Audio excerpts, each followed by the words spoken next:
എല്ലാവർക്കും നമസ്കാരം. ഉപനിഷത്ത് സാരത്തെ വളരെ ലളിതവും തനിമയുള്ളതുമായ 24 സൂത്രങ്ങളിലൂടെ ഗുരുദേവൻ ആവിഷ്കരിച്ചിരിക്കുന്നു. ബാദരായണനു ശേഷം 2.5 സഹസ്രാബ്ദങ്ങൾ കഴിഞ്ഞ് സൂത്രശൈലിയിൽ ഉപനിഷത്ത് ദർശനം ആധുനിക ശാസ്ത്ര ചിന്താരീതിയിൽ ശ്രീനാരായണ ഗുരുദേവൻ പുനരാവിഷ്കരിച്ചിരിക്കുന്നു. ഗുരുവിന്റെ അത്ഭുതാവഹമായ സംഗ്രഹണ ശക്തിയും സമഗ്രമായ പ്രതിപാദന ശൈലിയും തെളിയിക്കുന്ന ദിവ്യരചന വേദാന്ത സൂത്രം. ഗുരുദേവന്റെ ഈ ദിവ്യരചനയെ ആചാര്യ സുലേഖ ടീച്ചർ നിങ്ങളുടെ മുന്നിലേക്ക് എത്തിക്കുന്നു. ക്ലാസ്സിലൂടെ വേദാന്ത സൂത്രത്തിന്റെ ആഴങ്ങളിലേക്ക് നമുക്ക് ഒരുമിച്ച് സഞ്ചരിക്കാം. ഏവർക്കും ഹൃദയം നിറഞ്ഞ സ്വാഗതം.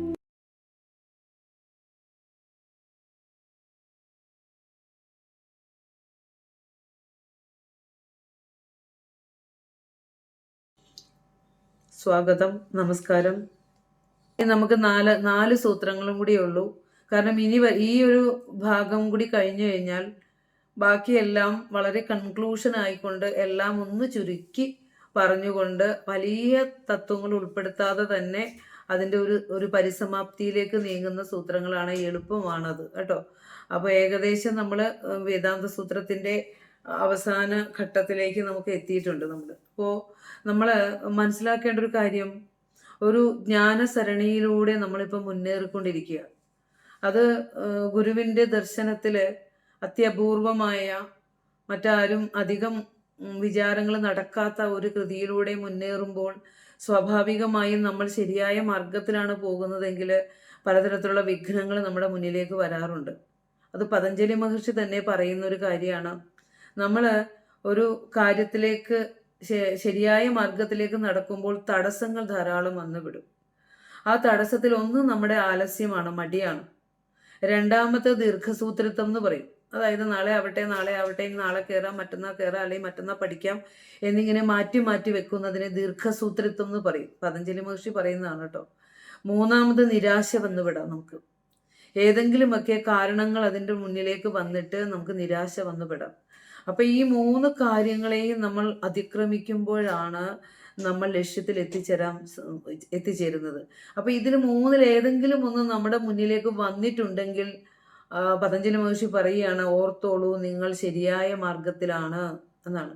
നമ്മൾ നടത്തുന്ന കാര്യം ശരിയായ മാർഗത്തിലാണെന്നും അതിൻ്റെ ഫലം കണ്ടു തുടങ്ങുമ്പോഴുമാണ് നമ്മുടെ മുന്നിലേക്ക് വിഘ്നങ്ങൾ വന്നുവിടുന്നത് എന്ന് പതഞ്ജലി മഹർഷി തന്നെ പറയുന്നുണ്ട്. അതായത് ഒരു പ്രവൃത്തി ചെയ്യുമ്പോൾ അതിന് വിപരീതമായ കാര്യങ്ങൾ സംഭവിക്കും. അതിനെ കൂടി മറികടന്നാൽ മാത്രമേ നമുക്ക് ലക്ഷ്യത്തിലേക്ക് എത്തിച്ചേരാൻ സാധിക്കുകയുള്ളൂ എന്ന് ശാസ്ത്രങ്ങൾ പറയുന്നു. മഹാഗുരുവിൻ്റെ പാദങ്ങളിലേക്ക് വീണ്ടും വീണ്ടും വീണ്ടും വീണ്ടും നമസ്കാരങ്ങൾ അർപ്പിച്ചുകൊണ്ട് നമ്മുടെ ഇന്നത്തെ ക്ലാസ്സിലേക്ക് നമുക്ക് തുടങ്ങാം.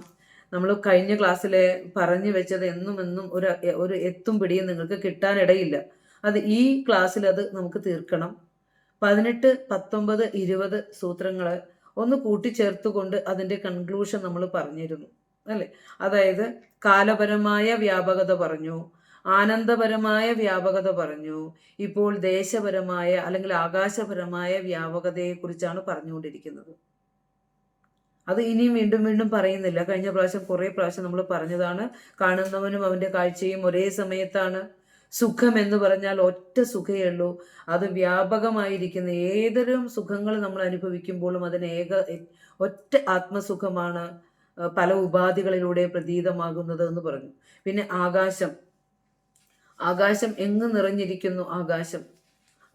എങ്ങും ആകാശം നിറഞ്ഞിരിക്കുന്നത് എങ്ങനെയാന്ന് വെച്ചാൽ ആ ആകാശത്തിൻ്റെ വ്യാപകത ആത്മാവിൻ്റെ വ്യാപകത തന്നെയാണ്. ആത്മാവെന്ന സത്യത്തിലാണ് ഈ ദിക്കുകളും ആകാശവും എല്ലാം നിറഞ്ഞിരിക്കുന്നത്. അപ്പോൾ ഗുരു ഇവിടെ ആ ആകാശത്തിൻ്റെ വ്യാപകതയെ ആത്മാവിൻ്റെ വ്യാപകതയിലേക്ക് ചുരുക്കിയില്ല. ഒന്നുകൂടെ പറയാം. ആകാശം എന്ന് പറഞ്ഞാൽ നമ്മുടെ ഉള്ളിലും പുറത്തും ഒക്കെ നിറഞ്ഞിരിക്കുന്നതാണ്. ആകാശം എന്ന് പറഞ്ഞാൽ മുകളിൽ കാണുന്ന ആകാശമല്ല, സർവത്ര നിറഞ്ഞിരിക്കുന്ന ആ ആകാശത്തെ ആത്മാവിൻ്റെ ആ വ്യാപകതയിലേക്ക് ചുരുക്കി കൊണ്ടുവരാതെ ആകാശത്തിന്റെ വ്യാപകതയിൽ ആത്മാവിന്റെ അസ്തിത്വത്തെ പറഞ്ഞു തരികയാണ് ഗുരു. അതെങ്ങനെയാണെന്ന് നമുക്ക് അതിൻ്റെ ഒരു വ്യക്തതയിലേക്ക് നമുക്ക് പോകാം. അപ്പോൾ ഇവിടെ നമ്മൾ പറഞ്ഞു വരുന്നത് ഭാരതീയ ചിന്തയിൽ ദിക്കിനും ആകാശത്തിനും ഒക്കെ, ദിക്കെന്ന് പറഞ്ഞാലും ആകാശം എന്ന് പറഞ്ഞാലും വളരെ സൂക്ഷ്മവും വ്യാപകവുമായ അർത്ഥമാണുള്ളത്. അനേകം ഉപനിഷത്തുക്കളുടെ സാരത്തെ സംഗ്രഹിച്ചുകൊണ്ടാണ് ഗുരു നമുക്ക് വ്യാപകതയാ ദിശാമസ്തിത്വാദ് എന്ന സൂത്രം തന്നിരിക്കുന്നത്. ആ സൂത്രത്തിലേക്ക് നമ്മുടെ കണ്ണുകളോ അല്ലെങ്കിൽ നമ്മുടെ ചിന്തയോ നമ്മുടെ ബുദ്ധിയോ എത്തിയിട്ടുണ്ടെങ്കിൽ, തത്വപരമായി നമ്മൾക്ക് അധികം മനസ്സിലായില്ലെങ്കിലും, നമ്മൾ ഇനിയുള്ള ഒരു സമയം ആ ആഴത്തിലേക്ക് ഇറങ്ങാനുള്ള ഒരു ചവിട്ടുപടി കൂടിയാണ് ഇതെന്ന് നമുക്ക് മനസ്സിലാക്കേണ്ടതുണ്ട്. അപ്പോൾ നമ്മൾ പറഞ്ഞത് വ്യാപകമായ അർത്ഥമുണ്ട് ദിക്കിനും ആകാശത്തിനും ഭാരതീയ തത്വ ചിന്തയിൽ. അവിടെ നമ്മൾ ഓർക്കണം, ബാഹ്യ ആകാശത്തെ മാത്രമല്ല ഗുരു ആകാശത്തിന്റെ വ്യാപകതയാണ് എങ്ങ് നിറഞ്ഞിരിക്കുന്ന ആകാശം സ്ഥിതി ചെയ്യുന്നതായി കാണപ്പെടുന്നത് കൊണ്ട് ഈ ആകാശത്തിലെല്ലാം വ്യാപിച്ചിരിക്കുന്നത് ആത്മതത്വമാണെന്ന് പറയുമ്പോൾ, ഇവിടെ നമ്മൾ ആകാശം എന്ന് പറയുമ്പോൾ ഉള്ളിലുള്ള ആകാശമല്ല, ബാഹ്യാകാശത്തെ മാത്രമല്ല, ആന്തരികമായ ആകാശത്തെയും അത് ഉൾക്കൊള്ളുന്നു എന്നുള്ളതൊരു പോയിന്റാണ്. ആകാശം എന്ന് പറയുമ്പോൾ ബാഹ്യവും ആന്തരികവുമായ സ്പേസ്. ബാഹ്യത്തിലെ വസ്തുക്കൾക്ക് ഇരിക്കാനും സ്പേസ് വേണം. നമ്മുടെയൊക്കെ ഓരോ ജീവനുകളുടെയും ഉള്ളിലിരിക്കുന്ന വസ്തുക്കളും ഒരു സ്പേസിലാണ് ഇരിക്കുന്നത്. അപ്പോൾ ആകാശം പഞ്ചഭൂതങ്ങളിൽ ഒന്നാണ്. പുറത്തും അകത്തും നിറഞ്ഞിരിക്കുന്നതാണ് ആകാശം എന്നാണ് ഈ സൂത്രത്തിലൂടെ നമ്മൾ പഠിക്കാൻ പോകുന്നത്. അപ്പോൾ താത്വികമായി ആകാശവും ബ്രഹ്മവും രണ്ടല്ല എന്നാണ് ശ്രുതിയുക്തി അനുഭവത്തിലൂടെ ഇത് ഗുരു നമുക്ക് പറഞ്ഞു തരാൻ പോകുന്നത്. ആകാശവും ബ്രഹ്മവും രണ്ടല്ല എന്നാണ്. കാരണം ആകാശത്തിന്റെ സർവ്വവ്യാപിത്വത്തെ ആത്മാവിന്റെ സർവ്വവ്യാപിത്വത്തോട് ചേർത്ത് വെച്ചുകൊണ്ട് ഗുരു പറഞ്ഞു തരുമ്പോൾ അതെങ്ങനെ സ്യൂട്ടാകും എന്ന് നമുക്കൊന്ന് നോക്കാം. അപ്പോൾ അതിനിവിടെ ഒരേ ബ്രഹ്മത്തിന്റെ രണ്ട് ഭാവങ്ങളാണ് ബാഹ്യം എന്നതുപോലെയും ആന്തരികം എന്നതുപോലെയും തോന്നുന്നത്, പ്രതിഭാസിതമാകുന്നത്. അതിനെ ചാന്തോക്യ ഉപനിഷത്തിലെ 3-ാം അധ്യായം പറയുകയാണ്. യാതൊന്നാണോ ബ്രഹ്മം എന്ന് പറയുന്നത് അത് ശരീരത്തിന് പുറത്തുള്ള ആകാശമാകുന്നു. കണ്ടോ, ഇവരൊക്കെ ഈ ഉപനിഷത്ത് ഋഷിമാരൊക്കെ പറഞ്ഞു വെച്ചത് തന്നെയാണ്, ആ തത്വത്തെ തന്നെയാണ് ചുരുക്കി വേദാന്ത സൂത്രമാക്കി 24 സൂത്രങ്ങളിൽ ഗുരു തന്നത്. ചാന്തോക്യം പറയാണ്, യാതൊന്നാണോ ബ്രഹ്മം എന്ന് പറയുന്നത് അത് ശരീരത്തിന് പുറത്തുള്ള ആകാശമാകുന്നു. ശ്രദ്ധിച്ചോളുക, ശരീരത്തിന് പുറത്തുള്ള ആകാശമാകുന്നു. ഇനി എന്നിട്ട് പറയാണ്, അതിനൊന്നും കൂടി വ്യക്തത പറയാണ്, ശരീരത്തിന് പുറത്തുള്ള ആകാശം എന്ന് പറഞ്ഞാൽ അത് ശരീരത്തിന് ഉള്ളിലുള്ള ആകാശം കൂടിയാണ്. ശരീരം എന്ന് പറഞ്ഞാൽ ഈ പരമമായ ആ ആകാശത്തിൽ, ഏകമായ ആകാശത്തിലുള്ള ചെറിയ ചെറിയ ചെറിയ ഉപാധികളാണ് ഓരോ ശരീരങ്ങളും. അത് മനുഷ്യ ശരീരമായിക്കൊള്ളട്ടെ, പക്ഷി ശരീരമായിക്കൊള്ളട്ടെ, പ്രാണി ശരീരമായിക്കൊള്ളട്ടെ, ഏത് ശരീരമായിക്കൊള്ളട്ടെ, ആ ഏകമായ ആകാശത്തിലെ ഉപാധികൾ മാത്രമാണവ. അപ്പോൾ പറഞ്ഞു വരുന്നു, പുറത്തുള്ള ആകാശം തന്നെയാണ് ശരീരത്തിന്റെ ഉള്ളിലുള്ള ആകാശം എന്ന് പറയുന്നത്. എന്നിട്ട് പറയാണ്, പുരുഷന്റെ ഉള്ളിലുള്ള ആകാശമാണ് അന്തർഹൃദയാകാശം. പുറത്തുനിന്ന് ചുരുക്കി ചുരുക്കി ഉള്ളിലേക്കാണ് ഇവരൊക്കെ കൊണ്ടുവരണത്. കരുവിന് കണ്ണുകൾ 5 ഉള്ളടക്കണം എന്ന് പറഞ്ഞ പോലെ ആ പുറത്തുള്ള ആകാശം തന്നെയാണ് ആന്തരികമായ ആകാശം എന്ന് പറഞ്ഞിട്ട് പറയാണ്, ഉപനിഷത്ത് പറയാണ്, ആന്തരിക ആകാശം തന്നെയാണ് നമ്മളുടെ അന്തർഹൃദയാകാശം എന്ന് പറയാണ്. അത് പൂർണ്ണമാണ് എന്ന് പറയുക. അത് പൂർണ്ണമാണ്. നമ്മൾ അപൂർണരാണ്, ഞാൻ ദുഃഖിതനാണ്, ഞാൻ ആരുമല്ല എന്ന് കരുതി ജീവിക്കുന്ന മനുഷ്യരോട് പറയാണ്, നിന്റെ ഉള്ളിൽ ഒരു ആകാശമുണ്ട്, അത് ബ്രഹ്മം തന്നെയാണ്, അത് പൂർണ്ണമാണ്, അതിന് പ്രവൃത്തിയില്ല. ഇങ്ങനെ ആരാണോ അറിയുന്നത്, ഉപനിഷത്ത് തുടരുകയാണ്, ചാന്തോക്യ ഉപനിഷത്ത് തുടരുകയാണ്, നിന്റെ ഉള്ളിലുള്ള ആകാശം അന്തർഹൃദയ ആകാശമാണെന്നും അതിന് പ്രവൃത്തിയില്ലെന്നും, ഇങ്ങനെ ആരാണോ അറിയുന്നത് എൻ്റെ ഉള്ളിലുള്ള ആകാശം ബ്രഹ്മ ചൈതന്യം തന്നെയാണെന്നും അതിന് പ്രവൃത്തിയില്ലെന്നും ആരാണോ അറിയുന്നത്, പ്രവൃത്തി മുഴുവനും വാസനയുടെയും മനസ്സിന്റെയും തലത്തിലാണ്. അപ്പോൾ ആ ആകാശത്തെ ബ്രഹ്മസ്വരൂപമാക്കി ചേർത്ത് വെച്ചുകൊണ്ട് ഗുരു പറയുകയാണ്, അത് പൂർണ്ണമായ ആ ആകാശത്തിന് പ്രവൃത്തിയില്ല. ഇങ്ങനെ ആരാണോ അറിയുന്നത് അവൻ പ്രവൃത്തിരഹിതവും പൂർണ്ണവുമായ ശ്രീയെ പ്രാപിക്കുന്നു എന്ന് ഉപനിഷത്ത് പറയുകയാണ്. അപ്പോൾ ഇതൊക്കെ നമുക്ക് മനസ്സിലാകാവുന്ന കാര്യങ്ങൾ മാത്രം മനസ്സിലാക്കുക. അത് മനസ്സിലാവുന്ന ഭാഷയിൽ ഒന്നുകൂടി പറഞ്ഞാൽ, ബ്രഹ്മത്തെ ഹൃദയാകാശത്തിൽ ധ്യാനിക്കണമെന്നാണ് പറയുന്നത്. നമ്മളിപ്പോൾ ഈശ്വരനെ തേടി അന്ധവിശ്വാസങ്ങളിലേക്കും അനാചാരങ്ങളിലേക്കും ഒക്കെ പോകുമ്പോൾ ഒരു ഗ്രന്ഥം പഠിച്ചാൽ തന്നെ നമുക്കിപ്പോൾ എന്ത് ചെയ്യണം? സമർപ്പിക്കണം. അത് നമ്മളിലേക്ക് സമർപ്പിക്കാൻ നമുക്കറിയില്ല. ആത്മസമർപ്പണമാണ് ഗുരു പറഞ്ഞു തരുന്നത്. ഈ ആത്മസമർപ്പണം ചെയ്യാൻ നമുക്കറിയില്ല. നമ്മൾ ഒരു കൃതി പഠിക്കുകയാണെങ്കിൽ ആ കൃതി പഠിക്കണമെങ്കിൽ ഓരോരോ ദിക്കുകളിൽ പോയി അവിടെ പോയി സമർപ്പിക്കണം എന്ന് പറയുന്നതിൻ്റെ അർത്ഥം എന്താ? നമ്മുടെ ഉള്ളിലേക്ക് നമ്മളൊരു തിരിഞ്ഞു നോട്ടം പോലും നടത്തിയിട്ടില്ല എന്നല്ലേ അർത്ഥം? അപ്പോൾ ഉപനിഷത്ത് ഋഷിമാർ പറഞ്ഞു തരികയാണ്, ബ്രഹ്മത്തെ ഹൃദയാകാശത്തിൽ ധ്യാനിക്കണമെന്നിവിടെ പറയുന്നു. അപ്പോൾ ഉള്ളിലേക്ക് തിരിഞ്ഞു നോക്കാനുള്ള, ഉൾവെട്ടം കാണാനുള്ള, ആന്തരികമായ അറിവ് നേടാനാണ് ഗുരു നമ്മളെ ഇത്തരത്തിലുള്ള കൃതികളിലൂടെയൊക്കെ കൊണ്ടുപോകുന്നതെന്ന് നമ്മൾ അറിയണം. ഇനി നമുക്ക് പറയാനുള്ള ഒരു കാര്യം എന്താണെന്ന് വെച്ച് കഴിഞ്ഞാൽ, ആകാശം ഒന്നേ ഉള്ളൂ. അത് തത്വമാണ്, കുറിച്ച് വെക്കുക. ആകാശം ഒന്നേ ഉള്ളൂ. എങ്കിലും അത് മനുഷ്യരുടെ അനുഭൂതികളെ, അതായത് അനുഭവങ്ങളെ അടിസ്ഥാനപ്പെടുത്തി, അതായത് ഉപാധിഗതമായി 3ആയി വിഭജിച്ചിരിക്കുന്നു. ആകാശം ഒന്നേ ഉള്ളൂ, ഏകമാണ്. ആ ആകാശത്തെ മനുഷ്യരുടെ അനുഭവങ്ങളെ അടിസ്ഥാനപ്പെടുത്തിയിട്ട് 3ആയിട്ട് തിരിച്ചിട്ടുണ്ട്. ഒന്നിനെ 3ആയിട്ട് തിരിച്ചിട്ടുണ്ട്, മനുഷ്യരുടെ ആനുഭൂതിക തലങ്ങളെ അടിസ്ഥാനമാക്കി. അതിലൊന്നാമത്തത് ജാഗ്രത അവസ്ഥ. നമ്മളുടെ ശരീരവും മനസ്സും ഇന്ദ്രിയങ്ങളും എല്ലാം ജാഗ്രതായിരിക്കുന്ന, ഉണർന്നിരിക്കുന്ന ജാഗ്രത അവസ്ഥയിൽ നമ്മൾ ബാഹ്യേന്ദ്രിയങ്ങൾ കൊണ്ട് അറിയുന്ന ആകാശം, പുറത്ത് ലോകം, അല്ലെ? ബാഹ്യേന്ദ്രിയങ്ങൾ കൊണ്ട് അറിയുന്ന ലോകം പുറത്തുള്ളതാണ്. അവിടെ ദുഃഖം അധികം അനുഭവപ്പെടുന്ന ലോകമാണ്, ഒരു അനുഭവ തലമാണ്. ജാഗ്രത അവസ്ഥയിലാണ് മറ്റു 2 അവസ്ഥയെയും അപേക്ഷിച്ച് ദുഃഖം കൂടുതലുള്ളത്. ഒരാളെ കാണുമ്പോഴും കേൾക്കുന്നതും മണക്കുന്നതും രുചിക്കുന്നതും സ്പർശിക്കുന്നതും ഒക്കെ ഈ അനുഭവങ്ങളൊക്കെ നമ്മളിലേക്ക് ഒട്ടേറെ എക്സ്പീരിയൻസസ് കൊണ്ടുവരികയും അത് നമ്മളെ ദുഃഖത്തിലാഴ്ത്തുകയും ചെയ്യുന്നുണ്ട്. ഒന്നും ഇരിക്കലാണ് സുഖം എന്ന് നമ്മൾ നല്ല ഉറക്കത്തിൽ അറിയുന്നതാണ്. ഒന്നും അറിഞ്ഞില്ല, എന്ത് സുഖമായിരുന്നു, അല്ലേ? അപ്പോൾ ഈ അറിയുന്നത് ദുഃഖവും അറിയാതിരിക്കുന്നത് സുഖവുമാണ്. അപ്പോൾ ഇവിടെ 2ാമത്തെ തലം, ഒന്ന് ജാഗ്രത അവസ്ഥയിൽ ബാഹ്യേന്ദ്രിയങ്ങൾ കൊണ്ട് നമ്മൾ അറിയുന്ന വിഷയം പുറത്തുള്ളതാണ്, അവിടെ ദുഃഖം കൂടുതലുണ്ടെന്ന് പറഞ്ഞു. 2ാമത്തത് സ്വപ്നാവസ്ഥയാണ്. സ്വപ്നാവസ്ഥയിലെ അതായത് ദേഹത്തിനുള്ളിൽ ഒരു ആകാശമുണ്ടെന്ന് നമ്മൾ പറഞ്ഞില്ലേ, അകത്തും പുറത്തും. അപ്പൊ സ്വപ്നാവസ്ഥയിൽ ദേഹത്തിനുള്ളിലുള്ള ആകാശത്തിലാണ് നമ്മൾക്ക് അനുഭൂതികൾ ഉണ്ടാകുന്നത്, അനുഭവങ്ങൾ ഉണ്ടാകുന്നത്. അവിടെ പുറം ലോകമായിട്ട് ഒരു ബന്ധവും ഇല്ല. സ്വപ്നം കാണുന്ന സമയത്ത് നമ്മുടെ ദേഹത്തിനുള്ളിലുള്ള ആകാശത്തിലാണ് നമുക്ക് അനുഭവങ്ങൾ ഉണ്ടാകുന്നത്.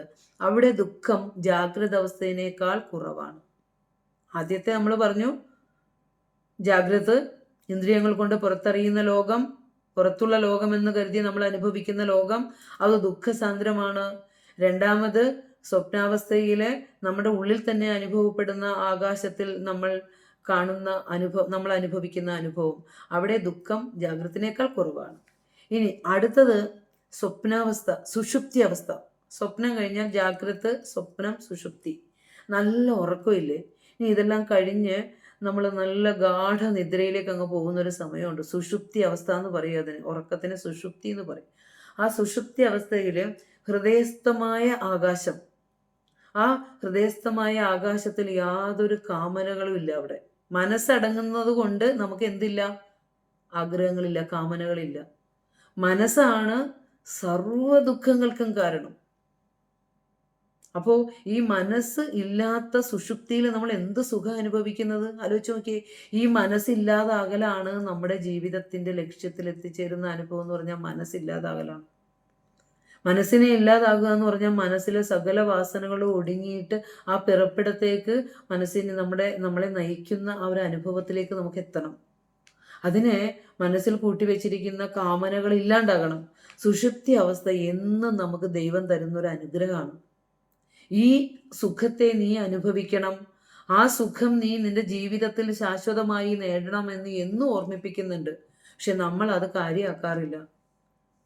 സുഷുപ്തിയിൽ അനുഭവിച്ച സുഖം നമുക്ക് ജാഗ്രതയിലും അനുഭവിക്കാനാവും, മനസ്സടങ്ങിയാൽ. മനസ്സാണ് പ്രശ്നക്കാരനല്ലോ. അപ്പോൾ കാമങ്ങളും ആഗ്രഹങ്ങളില്ല ഹൃദയസ്ഥമായ ആകാശത്തിൽ, സുഷുപ്തി അവസ്ഥയിൽ. എല്ലാ കാമങ്ങളും നിവർത്തിക്കുന്നതിനാൽ ദുഃഖാനുഭവമേ ഇല്ല, സുഖാനുഭവം മാത്രമേ ഉള്ളൂ. അങ്ങനെ നമുക്ക് ആകാശത്തെ ഉപാധിഗതമായി 3ആയിട്ട് നമ്മൾ തിരിച്ചു.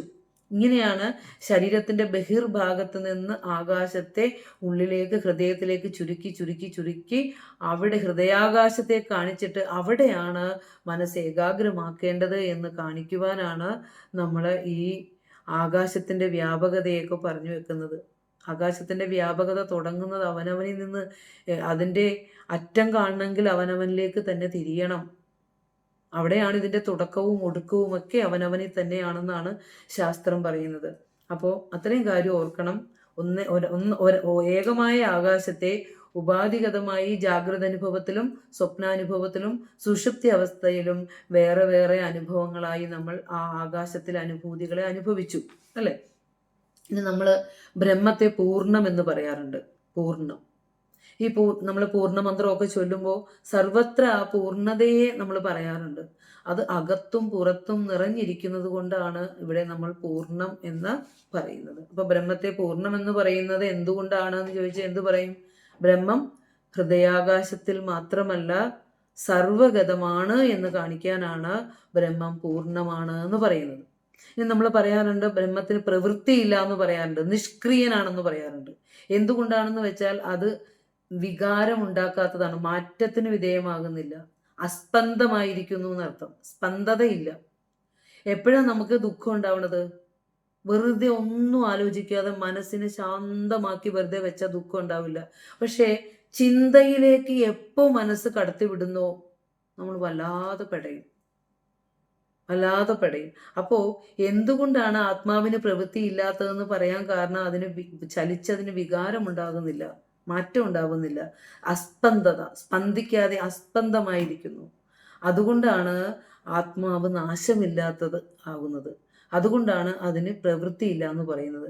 നമ്മളെയൊക്കെ എന്തുകൊണ്ടാണ് നമ്മുടെ ശരീരം ചലിച്ച് പരിണമിച്ച് വൃദ്ധാവസ്ഥയിലേക്ക് പോയി, അല്ലെങ്കിൽ ആ ശരീരത്തിന്റെ പ്രാരബ്ധം ഒടുങ്ങുമ്പോൾ ഇതങ്ങോട്ട് ഇല്ലാണ്ടായി പോണേ? എന്തുകൊണ്ടാണ്?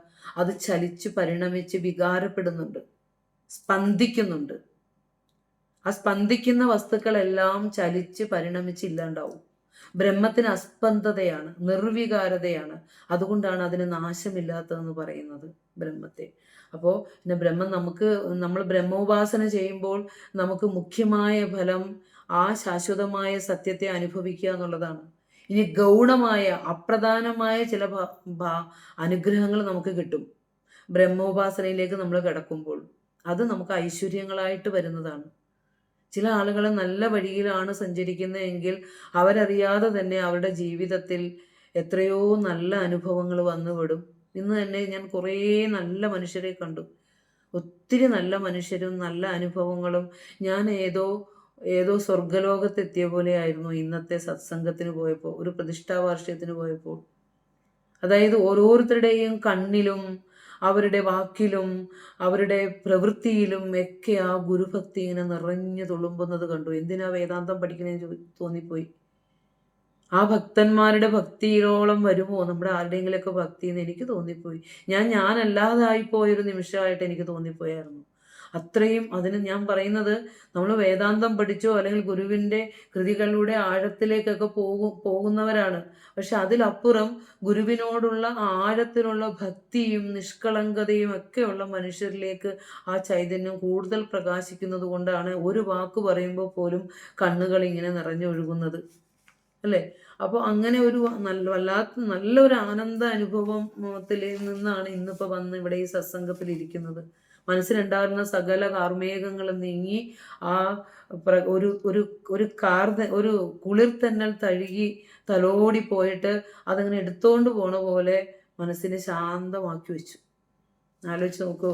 അതാണ് എവിടെയും ആ മനസ്സോ നമ്മളുടെ ഗുരുവിനെ ആശ്രയിക്കുന്ന ഓരോ വ്യക്തികളുടെയും മനസ്സൊന്ന് ചെറുതായി ചഞ്ചലപ്പെട്ടാലും ഗുരുവിൻ്റെ ഒരു ഇടപെടൽ, പ്രവൃത്തി അവിടെ ഉണ്ടാവും. ഒരു സംശയവും ഇല്ല. അത് നമുക്ക് ഭക്തിയോടുകൂടി നമ്മൾ ഗുരുവിനെ വിശ്വസിച്ചുകൊണ്ട് സമർപ്പിച്ചുകൊണ്ട് ചെയ്യുക. ഒന്നിനുമല്ലാതെ ഭക്തി ചെയ്യുക. സമർപ്പണമായി ആയിക്കൊണ്ട് നമ്മൾ ഭക്തി ചെയ്യുക. അതാണ് നമുക്ക് വേണ്ടത്. അപ്പോൾ നമ്മുടെ സൂത്രമാണ് വ്യാപകതയാ ദിശാമസ്തിത്വാത്. വ്യാപകത സ്വഭാവമുള്ളത് കൊണ്ട്, എങ്ങും നിറഞ്ഞിരിക്കുന്ന സ്വഭാവമുള്ളത് കൊണ്ട് ദിക്കുകൾക്ക് അസ്തിത്വമുണ്ട്. ബ്രഹ്മവും എങ്ങും നിറഞ്ഞിരിക്കുന്നതാണ്. ആ ബ്രഹ്മത്തിന്റെ അസ്തിത്വം തന്നെയാണ് ആകാശത്തിനുമുള്ളത്. ആകാശത്തിന്റെ വ്യാപകതയിലേക്ക് ബ്രഹ്മത്തിന്റെ അസ്തിത്വത്തെ ഗുരു നമുക്ക് പറഞ്ഞു തരികയാണ്. ആ വ്യാപകതയോട് ചേർത്തുകൊണ്ട് പറഞ്ഞു തരികയാണ്. മനസ്സിലാകുന്ന അത്ര നമുക്ക് മനസ്സിലായാൽ മതി, ബാക്കിയൊക്കെ നമുക്ക് തെളിഞ്ഞുകൊള്ളും കേട്ടോ. കേട്ടാ മതി, നല്ല ശ്രദ്ധാലുവായിട്ട് ചെവി കൊണ്ട് കേട്ട് അത് ഹൃദയത്തിലേക്ക് അതിന് പതിപ്പിക്കാൻ ശ്രമിക്കുക. അറിയലൊക്കെ നമുക്ക് വീണ്ടും ഒരു റിവിഷനിലൂടെയൊക്കെ പോകുമ്പോൾ നമുക്കത് മനസ്സിലാവും. അപ്പോൾ ആദ്യം നമ്മൾ വ്യാപ്യം എന്ത്, വ്യാപകം എന്തെന്ന് ആദ്യം 2 ഹെഡിങ് എഴുതി വെക്കുക. വ്യാപ്യം, വ്യാപകം. വ്യാപ്യം എന്ന് പറഞ്ഞാൽ കുറഞ്ഞ വ്യാപ്തിയുള്ളത്, കുറഞ്ഞ സ്ഥലത്തിരിക്കുന്നത്. വ്യാപകം എന്ന് പറഞ്ഞാൽ കൂടുതൽ വ്യാപ്തിയുള്ളത്. അപ്പോൾ വ്യാപ്യം ഒരു ഒരു മുറി സങ്കല്പിച്ചാൽ ആ മുറിയിൽ ഒരു കുടത്തിനകത്ത് വായുവുണ്ട്, അവിടെ അതിനെ നമുക്ക് വ്യാപ്യം എന്ന് പറയാം. ഒരു മുറിയിൽ ആകമേ ഉള്ള വായുവിനെ നമുക്ക് വ്യാപകം എന്ന് പറയാം. കുറച്ചളവും കൂടുതൽ അളവും, അങ്ങനെയാണ് വ്യാപ്യ വ്യാപക ഭാവം വരുന്നത്. അപ്പോൾ അങ്ങനെ ഈ വ്യാപ്യ വ്യാപക ഭാവം ഉണ്ടല്ലോ, ഉള്ളിൽ പുറത്ത് എങ്ങും വ്യാപിച്ചിരിക്കുന്നത്, ഇങ്ങനെയൊക്കെയുള്ള ആ വാക്കുകൾ ബ്രഹ്മത്തിന്റെ കാര്യത്തിൽ മാത്രമേ അർത്ഥമാക്കാൻ സാധിക്കുകയുള്ളൂ. ബാക്കി ഒരു വസ്തുവും നമുക്ക് എങ്ങ് നിറഞ്ഞിരിക്കുന്നു എന്ന് പറയാൻ പറ്റില്ല. ബ്രഹ്മം മാത്രമാണ് എങ്ങ് നിറഞ്ഞിരിക്കുന്നത്. ആ എങ്ങ് നിറഞ്ഞിരിക്കുന്ന ബ്രഹ്മത്തെ അതുപോലെ തന്നെ എങ്ങ് നിറഞ്ഞിരിക്കുന്ന ആകാശത്തിന്റെ അസ്തിത്വത്തിലേക്ക്, ബ്രഹ്മത്തിന്റെ അസ്തിത്വം ആകാശത്തിന്റെ അസ്തിത്വവുമായി ചേർത്ത് വെച്ചുകൊണ്ട് ഗുരു നമുക്ക് പറഞ്ഞു തരികയാണ്. അപ്പൊ ഇവിടെ ബാക്കി ഈ ലോകത്ത് നമ്മൾ അറിയുന്ന എല്ലാ അറിവുകളും ഖണ്ഡിതമാണ്, അഖണ്ഡമല്ല. ബ്രഹ്മ അനുഭവം മാത്രമാണ് അഖണ്ഡമായിട്ടുള്ള അനുഭവം. അത് ആകാശം എങ്ങും നിറഞ്ഞിരിക്കുന്ന ആകാശം എന്ന പഞ്ചഭൂതത്തോട് ചേർത്ത് വെച്ചുകൊണ്ട് പറഞ്ഞു തരികയാണ്. ഈ പ്രപഞ്ചത്തിൽ ആകമാനം ആകാശം നിറഞ്ഞിരിക്കുന്നു, സ്പേസ് നിറഞ്ഞിരിക്കുന്നു. ആകാശം എന്ന് പറഞ്ഞാൽ വായു എന്നുള്ള അർത്ഥമല്ല, സ്പേസ് നിറഞ്ഞിരിക്കുന്നു. സ്പേസ് ഇല്ലാത്ത ഒരിടയില്ല. അതുകൊണ്ടാണ് ഗുരു ഉപനിഷത്തിന്റെ യുക്തികളെ കൊണ്ടാണ് നമ്മൾ ഇനി ഇത് സമർത്ഥിക്കാൻ പോകുന്നത് കേട്ടോ. അപ്പോൾ ഉപാധികളെല്ലാം ഒഴിവാക്കിയാൽ ആകാശം ഒന്നായിരിക്കും. അതുപോലെ ഈ ബ്രഹ്മമെന്ന അധിഷ്ഠാനത്തിൽ വന്ന എല്ലാ ഉപാധികളും ഒഴിവാക്കിയാൽ ബ്രഹ്മവും അഖണ്ഡബോധ സത്യമായി തന്നെ പ്രകാശിച്ചുകൊണ്ട് തന്നെ ഇരിക്കും എന്ന് അറിയേണ്ടതുണ്ട്. ഇവിടെ നമ്മൾ ഇത് മനസ്സിലാക്കാനായിട്ട് ഇപ്പോൾ എൻ്റെ വീട് പറയുക, എൻ്റെ വീട് അല്ലെങ്കിൽ എൻ്റെ വിദ്യാലയം എന്നൊക്കെ പറയുമ്പോൾ അതൊരു ദേശത്ത് മാത്രം ഉള്ളതാണ്. അതിന് നമുക്ക് വ്യാപകത്വ സ്വഭാവം പറയാൻ പറ്റില്ല. അതേസമയം ആത്മാവ് അങ്ങനെയല്ല. അഖണ്ഡബോധ വസ്തുവിന് മാത്രമേ വ്യാപകത്വം പറയാൻ പറ്റൂ എന്ന് പറഞ്ഞില്ലേ. പ്രപഞ്ചത്തിലെ ഏത് വസ്തു നോക്കിയാലും ഇന്ന ദേശത്ത് ഇന്ന സ്ഥലത്തുള്ളതെന്ന് പറയാൻ പറ്റും. പക്ഷെ ആത്മാവിനെ മാത്രം നമുക്ക് കാലദേശങ്ങൾക്ക് അതീതമായതുകൊണ്ട് ഇന്ന ദേശത്ത് അല്ലെങ്കിൽ ഇന്ന കാലത്ത് എന്ന് നമുക്ക് പറയാൻ പറ്റില്ല ആകാശത്തെ. മനസ്സിലായോ? ബ്രഹ്മത്തെ. ആകാശവും ബ്രഹ്മവും ഒന്ന് തന്നെയാണെന്നാണ് ഇനിയിപ്പോൾ നമ്മൾ ഉപനിഷത്തിലൂടെ യുക്തികളിലൂടെയൊക്കെ പോകാൻ പോകുന്നത്. അപ്പോൾ ആത്മാവ് സർവവ്യാപകമാണ്, അത് ദേശത്തിനും കാലത്തിനും അതീതമാണ്, അത് എല്ലാ ശരീരങ്ങളിലും എല്ലാ വസ്തുക്കളിലും ഒരേപോലെ നിറഞ്ഞു നിൽക്കുന്നു എന്ന സത്യത്തെ അറിയുക. ഇനി നമുക്ക് അടുത്തത്, ഇതിനെ നമുക്ക് എങ്ങനെയാണ് ഗുരു ഈ സൂത്രത്തെ നമുക്ക് എടുത്തു തന്നത്, അല്ലെങ്കിൽ ഗുരു ഈ സൂത്രം തന്നപ്പോൾ അതിൻ്റെ പിൻബലം എന്താണ്? വേദാന്ത സൂത്രം എന്നാണ് പേര്. വേദത്തെ ആകമാന സൂത്രരൂപത്തിലാക്കി പഠിച്ച് ഏകദേശം അവസാന ഭാഗത്തെത്തി. ഇത് നമ്മളിപ്പോൾ ഒരു ഇനി നമുക്ക് കുറച്ച് ഉപനിഷത്ത്, ശ്രുതി അതിലൂടെയൊക്കെ ഒന്ന് പോകാം. ബ്രഹ്മസൂത്രത്തിൽ 1-ാം അധ്യായം പാദം 1, 8-ാം അധികരണം. ബ്രഹ്മസൂത്രം 1-ാം അധ്യായം പാദം 1, 8-ാം അധികരണം. അതിനകത്ത് പറയുന്നുണ്ട് ആകാശസ്ഥലിംഗാത്. ഒരുപക്ഷെ വേദാന്ത സൂത്രം ഇത്ര ആഴത്തിൽ പഠിക്കുന്ന ഒരു ജിജ്ഞാസുക്കള് ഈ ഒരു പ്ലാറ്റ്ഫോമിലായിരിക്കണം. അതുകൊണ്ട് തന്നെ ഇവിടെ നിന്ന് കിട്ടുന്ന ഓരോ അറിവുകളും പകർന്നു കൊടുക്കേണ്ട ആവശ്യമുണ്ട്. നമുക്ക് പകർന്നു കൊടുക്കേണ്ട ആവശ്യമുണ്ട്. കാരണം സ്വാമിമാരും ഋഷിമാരും മുനിമാരും ഒക്കെ നമുക്കിത് വ്യാഖ്യാനിച്ച് തന്നിട്ടുണ്ട്. പക്ഷെ അത് സാധാരണ മനുഷ്യരിലേക്ക് കൂടുതൽ എത്തണമെങ്കിൽ ഇത് കേൾക്കുന്നവർ വീണ്ടും അവരത് പഠിപ്പിക്കുകയും പറയുകയൊക്കെ വേണം. ഇന്ദിര ടീച്ചറൊക്കെ ഒത്തിരി പരിശ്രമിക്കുന്നുണ്ട്. അത് പഠിച്ചെടുക്കാനും പദച്ഛേദം ചെയ്യാനും അർത്ഥം പറഞ്ഞു കൊടുക്കാനും ഉച്ചരിക്കാനും ചോദ്യോത്തരങ്ങൾ ഇടാനും ഒക്കെ ആ ഗുരുവെന്ന നക്ഷത്രത്തിന് ചുറ്റും ഇങ്ങനെ മിന്നി മിന്നി തെളിയുന്ന കുറച്ച് കൊച്ചു കൊച്ചു ജീവനുകൾ ആ ചൈതന്യത്തെ സ്വീകരിച്ചുകൊണ്ട് ഇങ്ങനെ പ്രവർത്തിക്കുന്നത് കൊണ്ടാണ് നമുക്കൊക്കെ ഈ ലോകത്ത് ഇങ്ങനെയൊക്കെ കുറച്ചെങ്കിലുമൊക്കെ സത്യവും ന്യായവും ധർമ്മവും നീതിയൊക്കെ കൊണ്ട് ഈ ലോകം പുലരുന്നത്, അല്ലേ? അല്ലെങ്കിൽ ഇതൊന്നും നമ്മുടെ കൈകളിൽ എത്തൂല. അപ്പോൾ ബ്രഹ്മസൂത്രം ഞാൻ പറഞ്ഞു പാദം 1 8-ാം അധ്യായം, പിന്നെ 8-ാമത്തെ അധികരണം, അല്ലേ? 1-ാം അധ്യായത്തിൽ പാദം 1 പറയാണ് ആകാശസ്ഥല്ലിംഗാത്. ബ്രഹ്മസൂത്രം പറയാണ് ആകാശസ്ഥല്ലിംഗ, സ ചന്ദ്രകല ത, മലയാളത്തിൽ എഴുതുമ്പോൾ ആകാശസ്ഥല്ലിംഗാത് എന്ന് സൂത്രം. 22-ാമത്തെ സൂത്രമാണ്. അത് പറയാണ് ആകാശം തല്ലിംഗാത്, പരമാത്മാവിന്റെ അടയാളങ്ങളെ കൊണ്ട് സൂചിപ്പിക്കുന്നു.